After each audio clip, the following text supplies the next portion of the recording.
Olá, me chamo Luana. Olá, eu sou a Alanis. Estamos desenvolvendo um projeto Vozes Femininas, Mulheres que Inspiram Mato Grosso do Sul.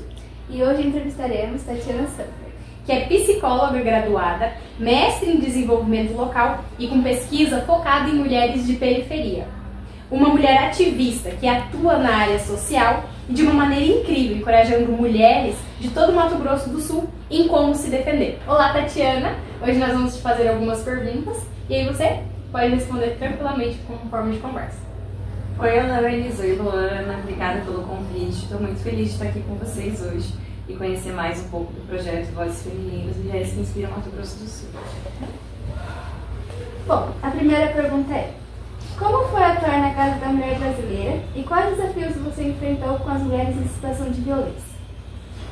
Foi muito gratificante, porque é um trabalho onde você percebe que você tem uma contribuição social bastante significativa, mas também foi bastante desafiador, com um aprendizado muito grande, desafiador pelo motivo óbvio. A gente está trabalhando com um problema social que é a violência de gênero, violência contra a mulher. Então, atender mulheres que estão numa situação ou até chegando machucadas para o atendimento, ou que não estão machucadas fisicamente, mas que estão num relacionamento abusivo de 20 anos e que de repente elas chegam ali um pouco em dúvida se é aquilo mesmo uma violência ou não, será que é exagero dela, será que não é? E aí, enquanto psicóloga, ir mostrando para ela nessa escuta de que ela tem direitos e que esses direitos estão sendo violados, mas lembrar que a gente também está falando sobre a história de vida dela, né? De que de repente ela pode se ver e pensar que a história de vida dela está sendo anulada, que aquele casamento, aquela família não era exatamente aquilo que ela idealizou, mas que independente de um rompimento de ciclo, ela pode sim reconstruir a sua vida. Então, isso ao mesmo tempo que gera um vínculo bastante interessante com aquela mulher, um vínculo forte, é bastante desafiador e exige assim que a gente tenha respeito, ética e também respeito com o tempo de cada pessoa. Mas foi muito gratificante. Bom perceber esses pequenos detalhes, também coincide totalmente com como a pessoa age. A Casa da Mulher Brasileira tem zero tolerância em qualquer violência contra as mulheres. Como uma pessoa pode superar a violência e lidar com as consequências emocionais? São várias questões, né? Porque a violência doméstica, ela não é uma coisa só. Ela pode se apresentar de diversas maneiras. Você vai ter situações, digamos, mais leves, né? Que às vezes são xingamentos constantes, mas aquele agressor nunca agrediu fisicamente. Então você tem desde isso até tentativas de feminicídio, né? Então, dependendo de cada situação, dependendo de cada momento, você tem que entender o que aquela pessoa precisa, qual é o contexto, quais são os recursos dentro das políticas públicas que a gente tem para ajudar aquela pessoa. Então, com certeza, quando a gente tem... Porque quando a gente fala de políticas públicas, a gente está falando de um recurso, né, de um direito que foi adquirido. Esse é o ponto principal. Não adianta eu estar em sofrimento se eu não tenho como recorrer para que esse sofrimento acabe. Então, a primeira coisa é ter essa política pública. Segunda coisa, ter as campanhas para que quem está naquele sofrimento possa entender que, então, isso que eu estou vivendo não é normal, não é aceitável, então eu preciso fazer alguma coisa. E aí vai de cada caso, quem está atendendo, os profissionais que recebem aquele caso, saber como conduzir. O projeto A Escola das Favelas acontece em uma associação, e ela é referência para a comunidade de periferias. O que o projeto oferece?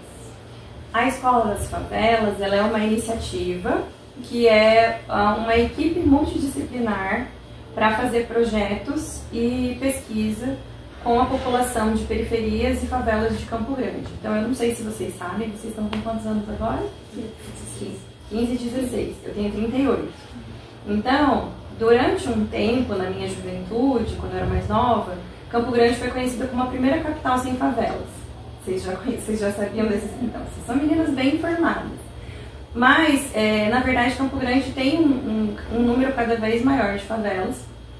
E como eu atuo na Associação das Mulheres das Favelas de Mato Grosso do Sul há 6 anos, trabalhando lá eu percebo que muitas pessoas que são formadas em arquitetura, geografia, biologia, pessoas que são especialistas em alguma coisa, têm vontade de fazer projetos com a população de favela, mas às vezes não sabe como, ou às vezes chega de uma maneira desrespeitosa, que é chegar nesses territórios e falar assim, não, eu sei como resolver.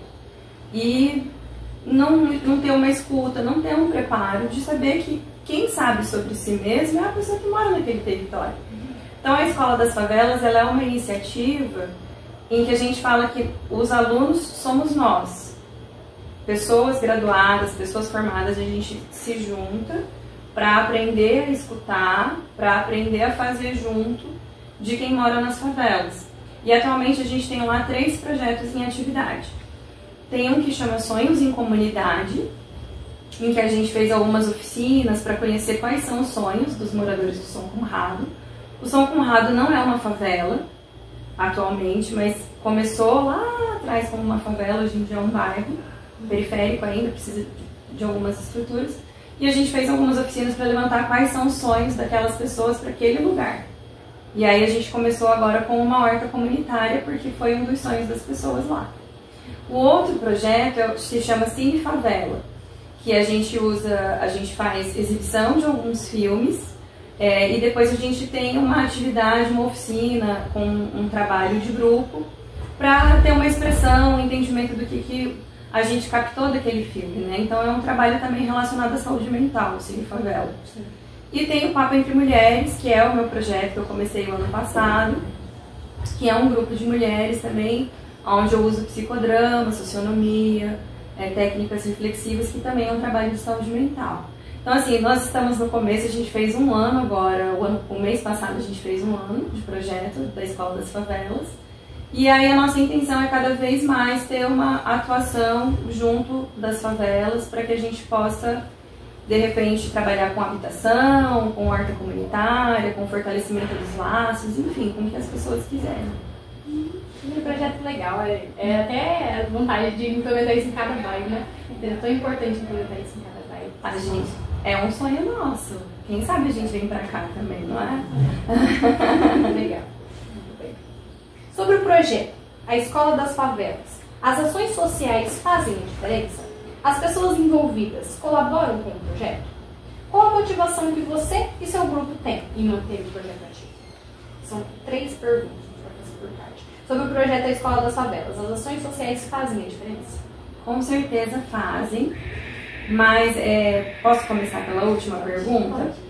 A motivação de a gente estar junto é que a gente sente, ali tem muitos profissionais que atuam de repente nos seus trabalhos, nas suas profissões, mas gostariam de ter mais efetividade na sua contribuição social, né? Então, às vezes a gente tem muito conhecimento acumulado, vocês viram, eu fiz mestrado, mas a gente, e assim como eu, tem muitos ali, mas às vezes a gente sente que a gente não está entregando tudo que a gente pode para melhorar a nossa sociedade, porque existem burocracias, é complexo e tal. Então, quando a gente faz uma iniciativa de se juntar assim como um coletivo, a gente se fortalece como pessoas, porque vocês sabem que quando a gente se sente sozinha, a gente se sente mais fraca, e quando a gente tem apoio, a gente se sente mais forte.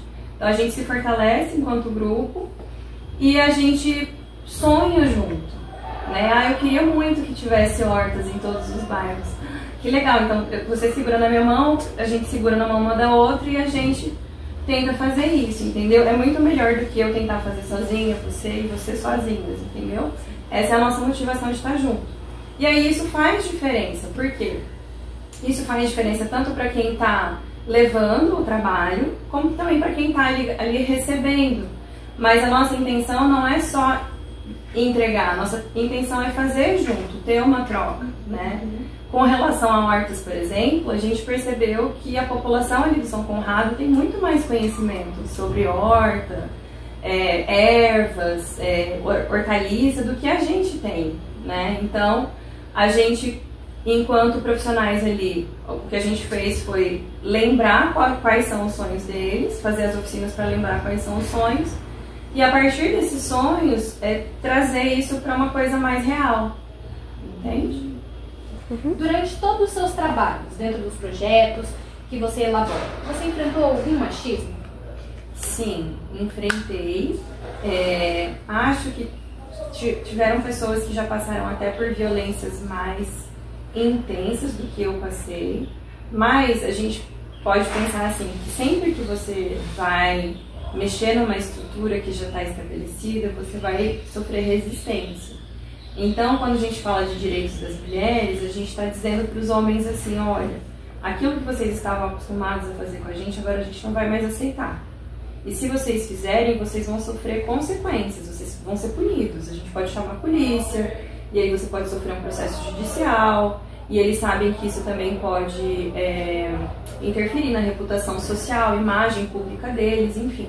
Então, quando a gente começa a dizer assim, eu não aceito mais que você pegue no meu cabelo e puxe meu queixo quando você quiser me paquerar, eles falam, como assim você não aceita mais, né?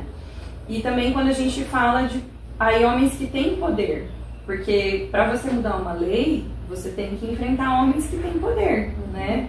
De vários lugares, não é só de um lugar, mas homens organizados com poderes em lugares diferentes. Então, não é simples fazer isso, né? E nunca foi uma resistência assim de, sei lá, me falar que eu sou louca, como acontece, ou falar que, mas você não tem preparo para isso, tem certeza? Nunca foi nesse sentido. Até porque eu sempre me coloquei, sempre fui assim, argumentando, mostrando que eu tinha conhecimento, né? Mas era sempre num sentido assim de, na minha frente dizer assim, legal, né, vamos ver e tal. Mas por trás eu percebia que a coisa não andava, entende? Então, são às vezes resistências sutis de uma manipulação de poderes que foram coisas que me desgastaram, assim, foram coisas que davam vontade de desistir. E eu preciso dizer para vocês que essa resistência machista e de poderes eu não sofri só de homens, não. Veio de mulheres também. Nossa! Veio de mulheres também. Porque é isso, o patriarcado ele é muito bem organizado e ele tem como aliados, né, mulheres também, né? Senão ele não seria tão efetivo. Se fosse só os homens pensando do jeito, mas todas as mulheres concordando entre nós, ele não teria força, né? Mas tem mulheres que apoiam também isso. Então, tem sim, nossa, minhas amigas, né, meu companheiro, meu marido é que sabem, assim, quantas vezes eu falei, meu Deus, eu não acredito, vontade de desistir, vontade de pegar tal pessoa, mas no fim a gente, acho que quando você tem como valor, né, uma coisa assim, um valor forte, né, isso aqui pra mim é muito importante. Então, por mais que você se canse, se você tem uma rede de apoio, você fica desgastada, mas você acaba encontrando força para seguir adiante. Muito bem. Então, essa é uma das principais características da mulher tentando criar alguma coisa, desvencilhar algumas barreiras, só que sempre encontra as mesmas dificuldades do patriarcado, daquela barreira insistente que tem. Então, é um poder enraizado. E quisera no futuro melhorar isso e for diminuindo as coisas para que as mulheres tenham mais efetividade dentro da sociedade, tenham os projetos que elas apresentem que ganhem força, que consigam andar para frente. Exato. É uma coisa assim muito importante a gente lembrar, né? Eu sempre, muitas vezes eu paro de pensar assim, de saber que muito do que eu faço, na verdade, tem muitas mulheres que fizeram antes para que eu pudesse fazer o que eu faço agora. E mesmo que eu faça agora, eu também preciso de muita gente me apoiando. Porque é isso, assim, os parceiros que eu procurei, eles me abraçaram, assim, muito rápido, entendeu? E são pessoas muito leais, assim. Eu consegui construir relações muito leais com parceiros e parceiras, né, de trabalho. Mas quando você vai enfrentar um sistema que já está estabelecido, é difícil. Não é fácil, não. Mas é isso, a gente tem que estar junto. A última pergunta é: como a formação e campanha pelo protocolo Não é Não foi iniciada? e o que foi desenvolvido ao longo desse projeto?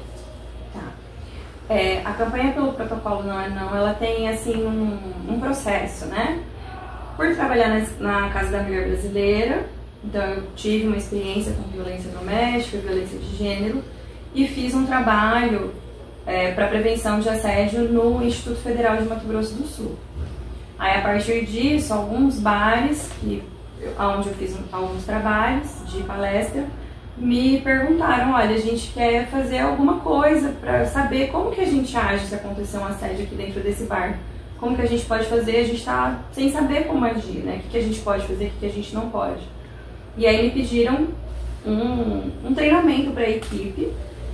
Aí eu encontrei uma lei que se chamava, quando ainda não existia o protocolo Não é Não, tinha um protocolo de São Paulo que se chama Não Se Cale, que é justamente para quando aconteceu um assédio dentro de um bar, de um restaurante ou de um hotel, essa mulher poder pedir ajuda da equipe de funcionários. E essa equipe de funcionários precisa chamar a polícia, enfim, fazer o que for necessário. E aí eu fiz esse treinamento, e aí isso foi crescendo. Então isso foi ganhando apoio de instituições como a Brasel, o Sindicato de Hoteleiro, o Senac, e aí depois também ganhou apoio dos blocos de carnaval de rua de Campo Grande, começando pelo Calcinha Molhada, que é um bloco feminista, mas se expandiu para todos os outros blocos também, principalmente aqueles que na época faziam parte da Associação de Blocos de Carnaval de Rua, ABC. E aí então isso cresceu, e aí logo em seguida, assim, meio que coincidentemente, veio a lei federal, que se chama Protocolo Não é Não, e agora todo esse trabalho que eu vinha fazendo está fundamentado tanto numa lei federal, como numa lei estadual que foi aprovada dia 3 de julho, hoje é dia 8, foi aprovada 5 dias atrás. Então foi assim que esse trabalho começou, e foi também muito gratificante. Você teve alguma inspiração para iniciar esses projetos femininos? Olha, eu não, assim, tenho muitas inspirações, né? E acho que essas inspirações, elas também foram chegando à medida que eu fui aprendendo, fazendo, eu fui descobrindo outras mulheres autoras, né? Mas quando eu comecei, primeiro que eu passei num concurso público, e aí fui trabalhar na Casa da Mulher Brasileira, né? Eu tinha a opção de ir para um lugar ou ir para outro, eu escolhi ir para lá. Eu acho que na minha educação, assim, desde casa, desde criança, eu não posso dizer que era objetivamente uma educação feminista, porque não era assim que meus pais falavam, mas eu sempre fui educada a ter uma independência, uma autonomia, alguns valores machistas sempre me incomodaram, e acho que isso foi me levando, assim, para um interesse de direitos das mulheres. Aí, a partir do momento que eu comecei a trabalhar, então, dentro dessa política pública, aí eu fui só me aprofundando, né? Até pelo fato de ser mulher, né? Então, o que eu atendo ali, o que eu vejo, não está muito distante do que eu vivencio, né? Então foi assim, mas hoje em dia, inspirações que eu tenho, eu acho que o grupo de mulheres que criou o Protocolo Não é Não é um grupo inspirador, porque é baseado no grupo de mulheres. Tem autoras que eu gosto muito, porque como eu trabalho com periferias e favelas, então eu também tive que estudar bastante sobre questão de raça e classe. Então tem a Lélia Gonzalez, que eu gosto muito, a Beatriz Nascimento, que fala sobre favelas. Enfim, tem uma gama de mulheres inspiradoras, mas assim, a gente vai construindo nas pesquisas. E é muito legal, né, para essas mulheres que hoje em dia você se torna inspiração para elas. Sim, está começando a contar. Eu nunca tinha pensado sobre isso, pra falar a verdade. Mas claro que é, porque, por exemplo, você tá lá dando formação pra mulher, você falando ajudar ela a sair de um relacionamento tóxico, você de alguma forma entra na vida daquela mulher, na psicológica dela, naquela formação dela. Então uma pessoa, ela vai te ver, nossa, aquela pessoa me ajudou. Por exemplo, se eu passasse por uma coisa dessa e alguém me ajudasse, eu ia ter um carinho muito especial. Eu tenho certeza que você deve ter ajudado muito bem alguém, ou uma empresa, ou uma pessoa de dentro da empresa. Deve ter se tornado alguém muito importante. Dentro da sua área de trabalho, como psicóloga, quais são os maiores desafios enfrentados pelas mulheres? São muitos, mas aí como eu fui me especializando nessa questão de estudos de gênero, Então, mesmo quando eu não estou na política pública, quando eu estou dentro do meu consultório, eu vejo assim, né, sobrecarga feminina, especialmente de mulheres que formaram família, que estão casadas, que têm filhos. Tem uma questão de uma sobrecarga do trabalho doméstico, de uma cobrança pela estética, eu vejo isso muito fortemente, né? Tanto no trabalho social isso também é perceptível, né? Cobrança sobre o peso, sobre a imagem, sobre o padrão estético. Eu acho que não tem como não perceber, a partir do momento que você passa por um letramento de gênero, que as mulheres passam, sim, por uma pressão patriarcal, né? Tanto de serem boas mães, como serem belas, de performarem, né? Então, as mulheres têm uma questão de uma autocobrança muito grande. Ajudas que é dado dentro das periferias, assim, dentro do seu projeto Não é Não. As mulheres, elas conseguem sair do ciclo tóxico? Às vezes elas entram. É um processo também, porque às vezes a gente pensa assim, bom, ela chegou lá na Casa da Mulher Brasileira, aí ela conversou com a psicóloga e com o assistente social, ela fez o boletim de ocorrência, pegou a medida protetiva e agora tudo acabou. Mas não é sempre assim, porque é como eu falei pra vocês, às vezes tem uma história de vida em que depois de muito tempo, depois de 20, 30 anos, ela para e percebe que todo esse sofrimento que eu estava carregando não é natural, não é de se esperar, é uma violação de direitos. E aí é como se ela tivesse que negar aqueles 20, 30 anos de vida. E agora, quem sou eu? Quem sou eu depois de tudo isso? E nem sempre ela vai conseguir fazer isso na primeira tentativa, entende? Às vezes é uma situação mais assim, aconteceu uma vez, ela rapidamente entendeu, já quis se livrar e aí ela sai mais rapidamente do ciclo. Mas nem sempre é assim. Então sim, muitas mulheres rompem o ciclo da violência, mas é um processo, né? E a gente enquanto profissional, enquanto sociedade, tem que entender isso, porque senão acaba virando culpa da própria vítima. Ah, você não saiu porque você não quis, você já não foi lá na Casa da Mulher Brasileira? Você já não pediu medida protetiva? Então por que você está voltando para essa relação? É porque você quer, porque você gosta. Mas não é... Por isso que na psicologia, né, a gente avalia muito essa questão do vínculo afetivo, do vínculo emocional. E aí requer muita habilidade do profissional que está ajudando aquela pessoa. É muito importante isso também, porque acaba entrando em várias doenças psicológicas, depressão, ansiedade, atrapalha totalmente o desenvolvimento daquela mulher. Uhum. É isso, Tatiana. Muito obrigada por ter respondido as suas perguntas, tá bom? Muito obrigada pela sua presença, de ter vindo se disponibilizar aqui com a gente. Tá bom? É muito importante para o nosso projeto, tudo que você falou, vai ser tudo bem encaminhado, colocar no nossa caderneta, tá bom? Muito obrigada pela sua presença. Obrigada, meninas. Obrigada, Laís. Obrigada, Luana. Desejo um bom desenvolvimento para vocês, muito aprendizado, sucesso. E agradeço o convite. Obrigada.